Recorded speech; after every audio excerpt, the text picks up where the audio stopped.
Introduction: the prearranged marriage process.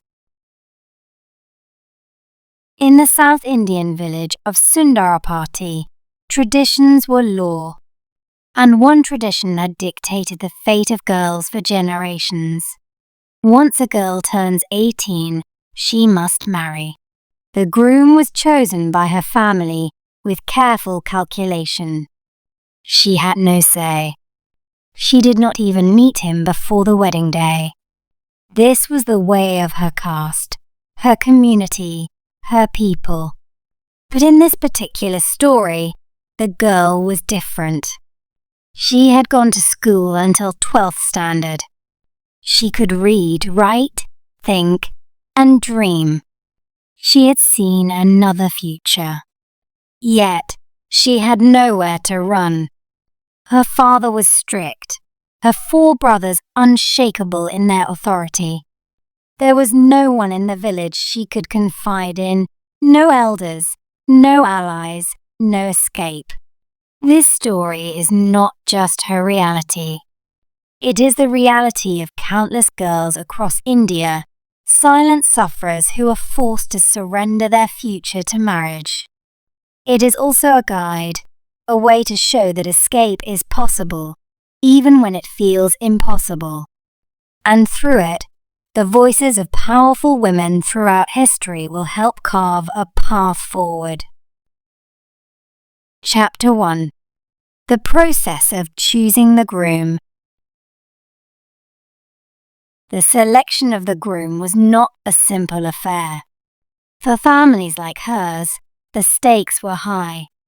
Her family had to consider a few things about the groom and his family: his ability to provide financially, his caste and social status, his family's reputation, the amount of dowry that his family demanded. Her own family had its own priorities. Would he take her far away? Some preferred distant marriages to limit the girl's contact with her past. Would he allow her to visit home? Some wanted a groom who would sever all ties. Would his family be strict to ensure she remained obedient? She was never consulted. Her father met elders and matchmakers, narrowing down options until a final decision was made.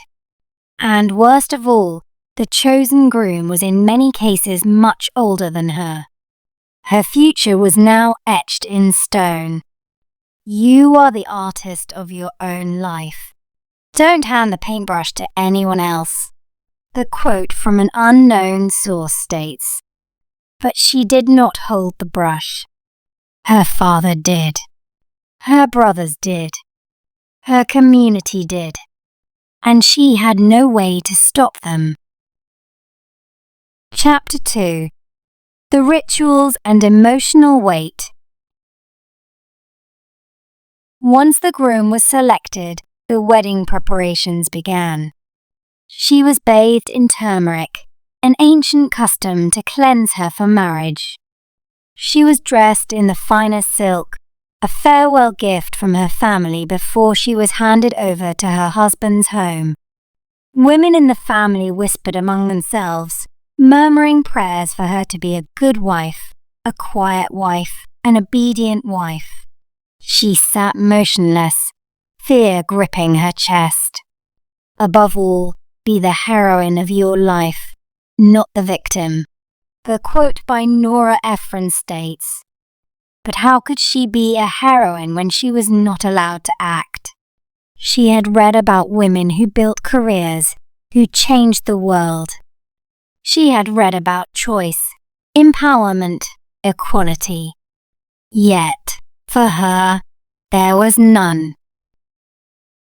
Chapter 3: the groom's family's expectations. At the same time, discussions unfolded in the groom's household. His family debated. Would she be docile enough? Would she produce children quickly? Would she work in the household without complaint? Would she bring enough dowry? They were not marrying her for love. They were acquiring her the way one acquires property, cattle, or assets. Her opinion did not matter. Her education, her thoughts, her desires irrelevant. And that was when she knew she could not go through with this. She would rather risk everything than live a life of silent suffering. Chapter 4. The Plan for Escape. She did not have strength on her side. She did not have money. She did not have allies. But she had one thing, her mind. Some women fear the fire, some simply become it. The quote from an unknown source states, "And she chose to become the fire." Her steps for escape were strategic. She quietly gathered small amounts of money, hiding them in old textbooks. She convinced her mother to let her visit the temple one last time before marriage, but instead, she planned to leave. She secretly learned about job opportunities in the nearest town where she could stay in a working women's hostel. She memorized the routes out of the village, knowing which paths were empty at dawn. The morning of the final wedding preparations, she made her move. She did not cry, did not hesitate, did not look back. She believed she could, so she did. The quote from an unknown source states, "And for the first time in her life, she chose herself." Chapter 5. The Love Marriage and Its Consequences. She reached the nearest town and started her new life, working long and exhausting hours at a garment factory. She faced backlash from her family, threats, warnings, and social shaming. But she did not go back. And months later, she found love, true love. She married not out of duty, but out of choice. Her love marriage was not accepted by the village.